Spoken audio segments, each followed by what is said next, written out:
Well, hello everybody. Thank you so much. Welcome back to the channel. I'm Megan, the faithful fibromyalgia warrior, and as you may have guessed, I like to talk about living a keto lifestyle and also about living as a Christian with a faith in God. So I wanted to talk a bit more in this video about how I've managed to find recovery from my bulimia.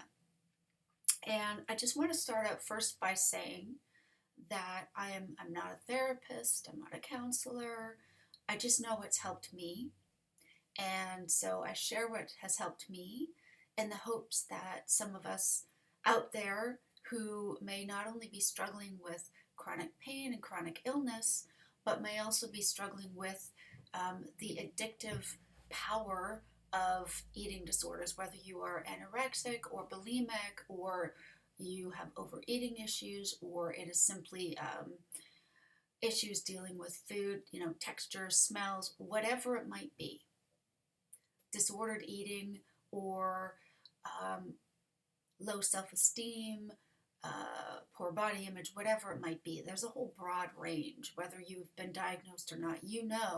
If you struggle with eating, eating properly for your health, and of course, worrying about what do I look like, how will I look like, especially if, like me, you're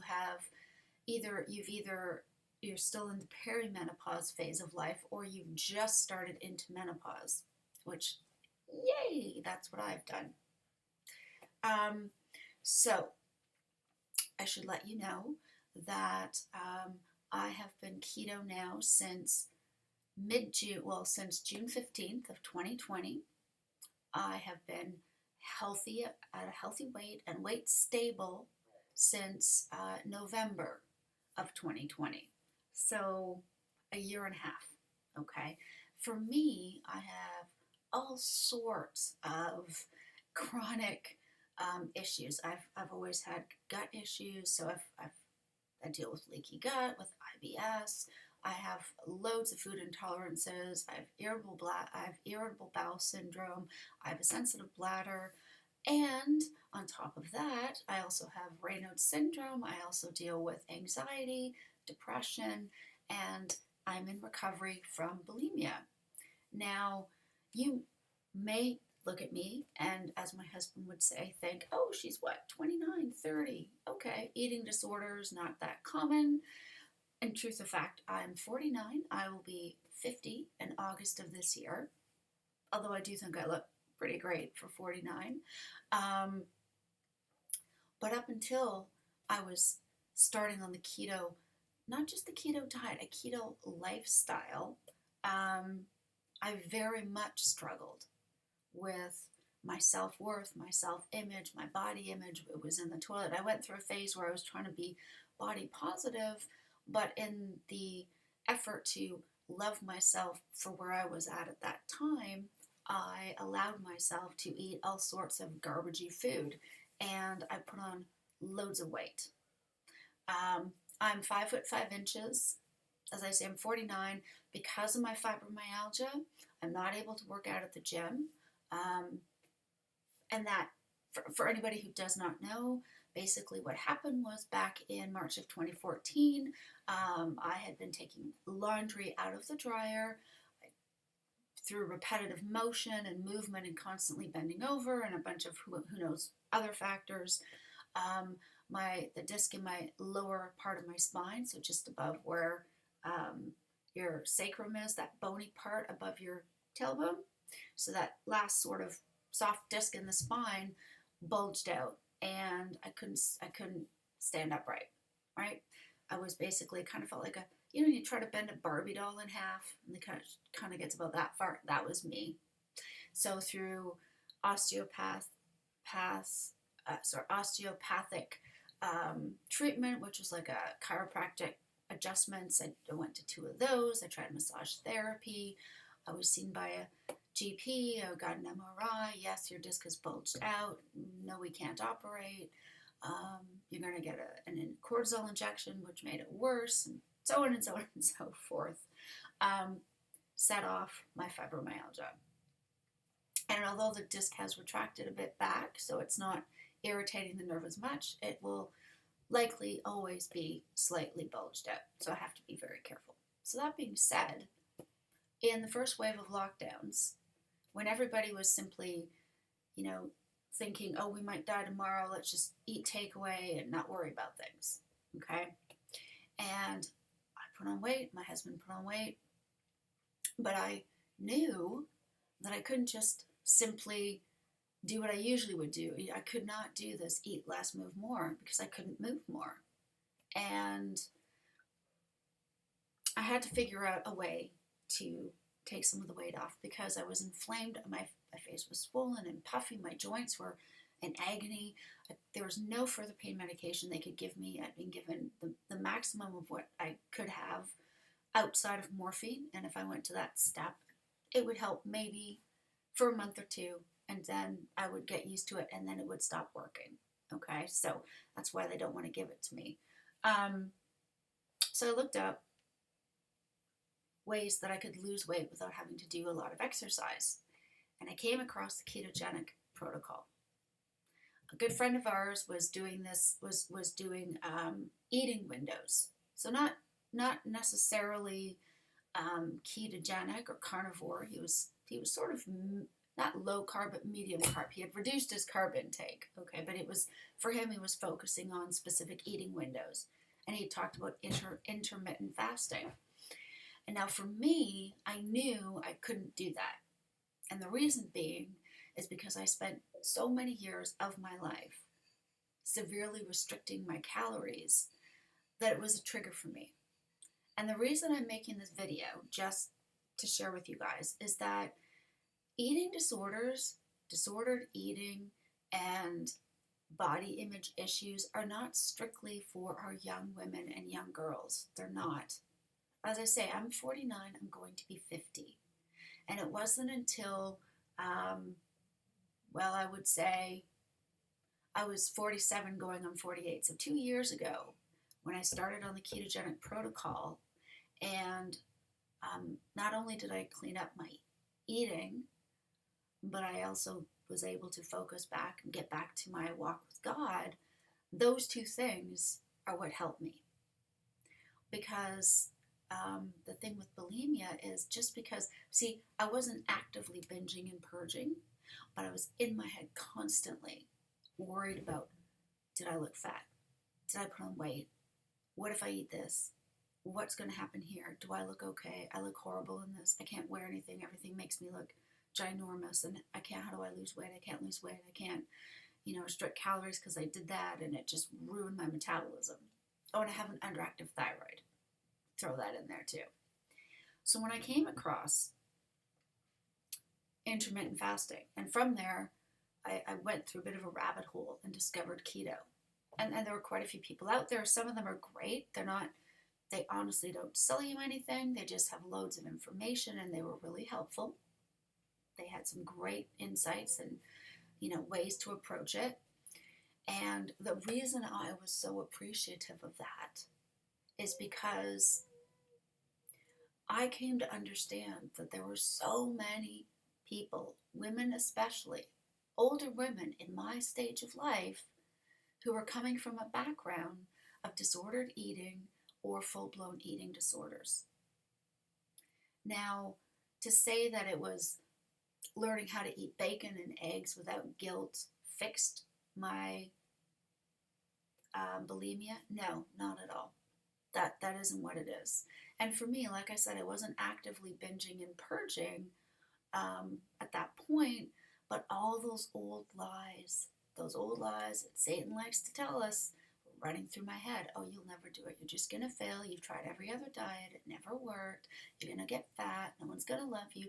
All those lies that had been with me since I was 13 and going into puberty, suddenly, they were there again. And what I'm sharing is this, that as much as I fixed the food, which, to be honest with you, is the easiest part. If you watch any of the videos that Go Keto with Casey puts out, she's fantastic. You should check out her stuff. she does go on and does often say that, the food part really is the easiest, but not the easiest, it's the simplest part. Keep your total daily carbs to 20 grams or less. Unless you're like me, you can't process carbs of any kind, in which case, just cut them out. Cut out starch, cut out carbs. And you keep, that includes leafy greens, a couple of cooked cups raw, if you can handle them, okay? Non-starchy vegetables like leafy greens and broccoli or cauliflower. I cannot handle any of that stuff because of my IBS, so I avoid it.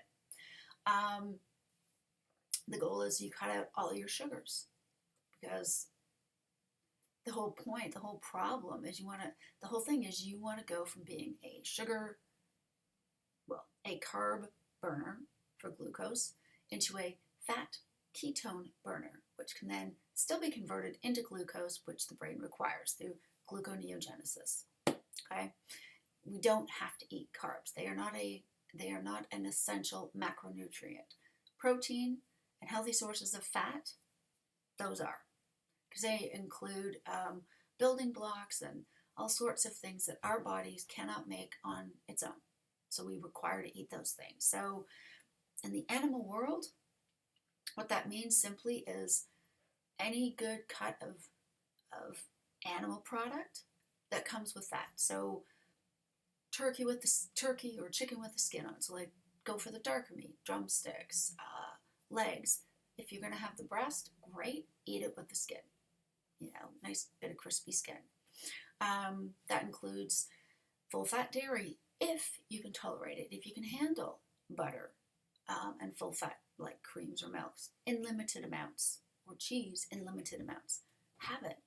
It doesn't mean you eat with complete abandon, in limited amounts, because it still has other things in it that you got to be careful of. So the thing I love about the keto lifestyle is, for me, it is a lifestyle.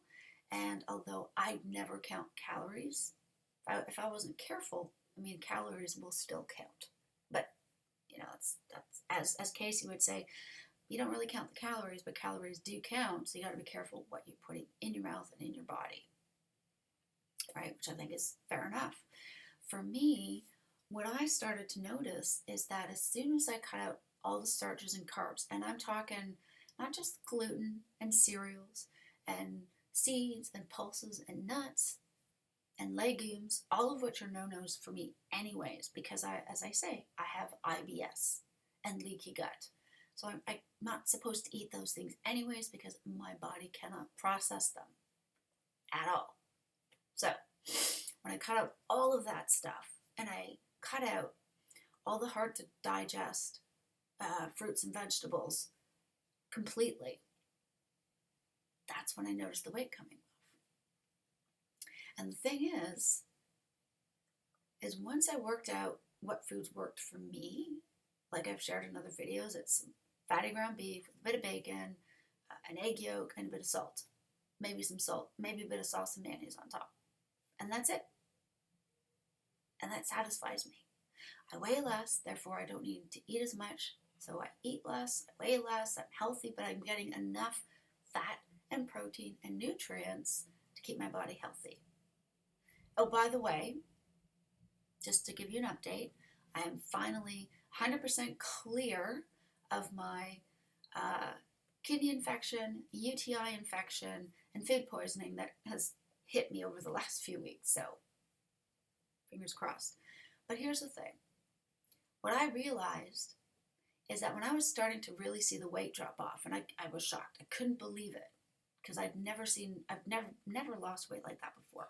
But of course, all the carbs and sugars were no longer retaining all that water on my body. So once I got rid of the water weight, and all of the other stuff started to disappear, I was amazed.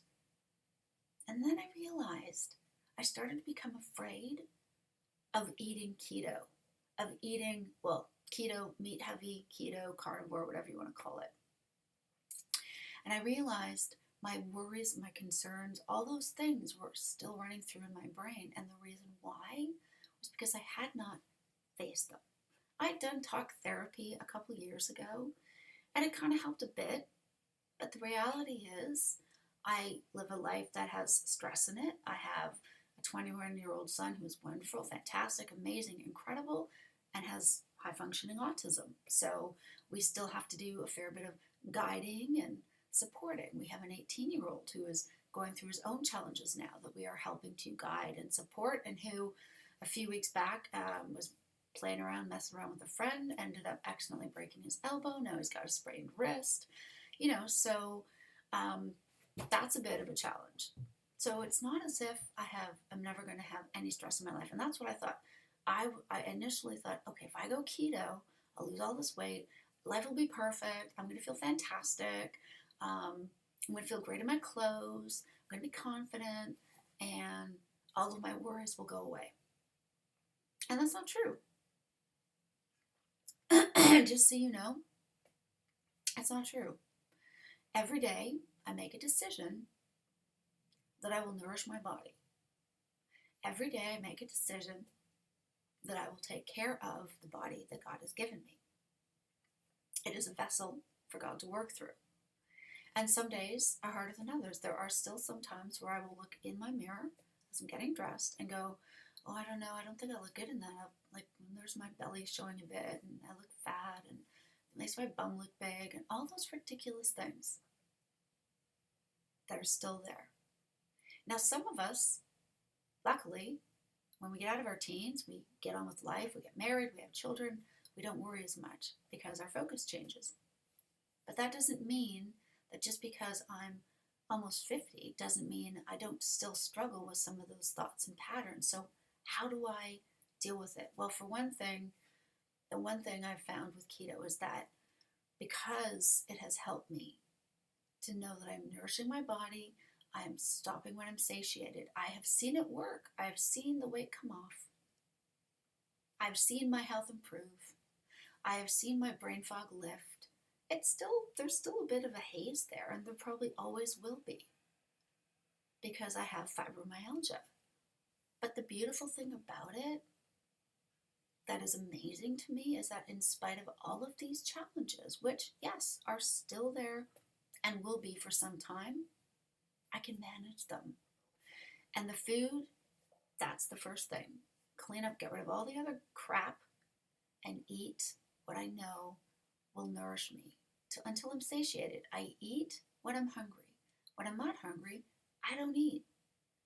And if that means people are having lunch and I'm like, yeah, no, I'm good, I'm fine. I could go every now and again, I end up going a whole day and I'm not hungry. Not because I'm trying to starve myself, but because I'm legitimately not hungry. I've had more than enough to eat from the night before. My body is quite happy. It's burning body fat for fuel. When I get hungry, I eat. But sometimes those old habits and patterns of, well, let me check my weight. When I was first doing keto, when I was first changing my eating habits, my lifestyle, it was so tempting. I got on the scale almost every day. I was like, oh my gosh, I'm down a pound. Oh my gosh, how is this happening? Or I was using the tape measure when the weight kind of stabilized a bit, saying, well, no, but I'm still going down in dress size. It's like, wow, how is this happening? To the point where I was worried that if I, ate too much food, if I did start eating when I was truly hungry, because at that point I was kind of figuring out when I was actually hungry and when I wasn't, and I thought, well, if I eat now, I'm kind of hungry, but I might have dinner later, but then that's 2 meals in a day, and then that's going to be too much, and I'm going to just gain it all back. Those habits, those thoughts, those lies can come up at any time. Even, whether we are 16, 46, 15 or 50, if we have struggled with disordered eating thoughts and issues with food and how we feel about ourselves, then that can still be there.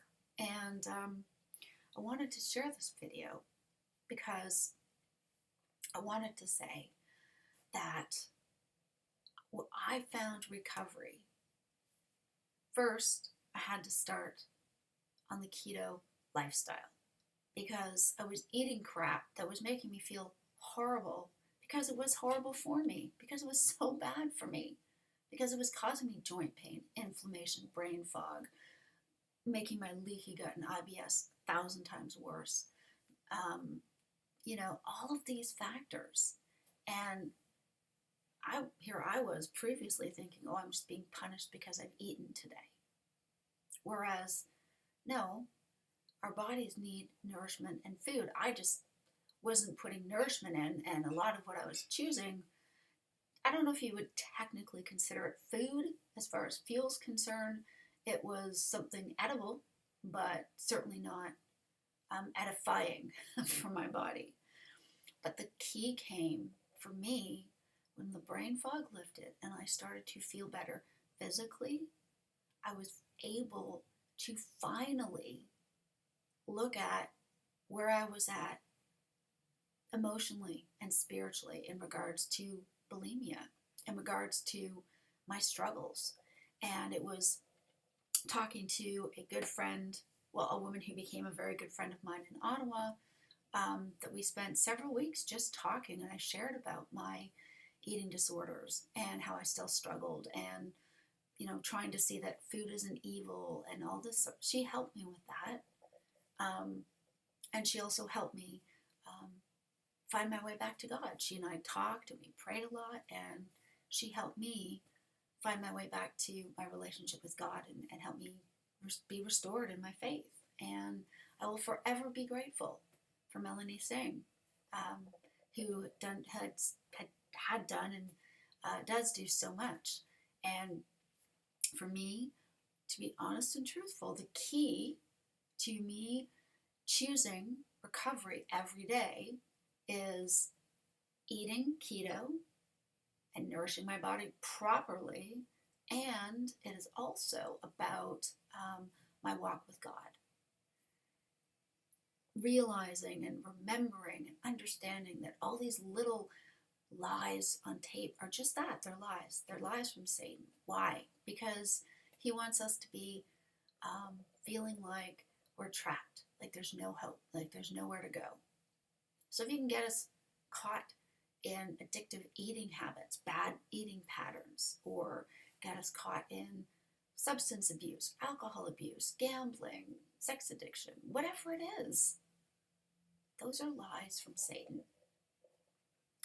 But sometimes it's easy to forget that. And I've had moments here and there where I'm like, oh, I don't know if I want to wear these because these jeans feel tight today. Forgetting the fact that as a woman especially, our hormones go up and down.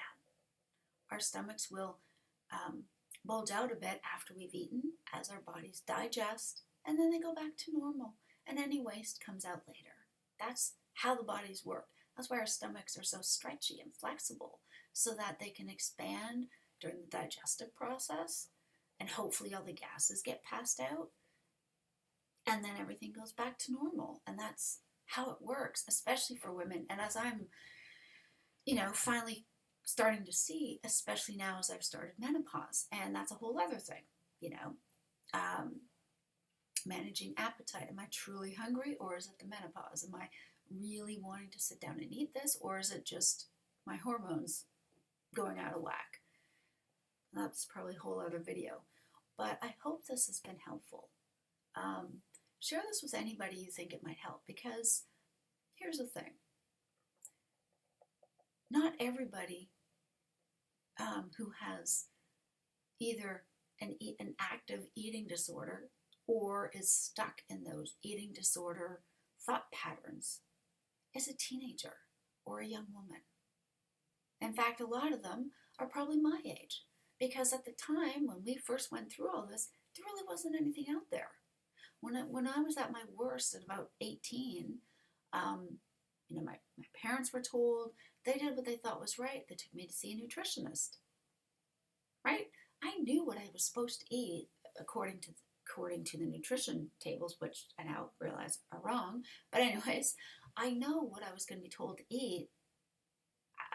Back then I had a pretty intelligent, functioning brain. I knew what I was supposed to do, but I just didn't want to do it.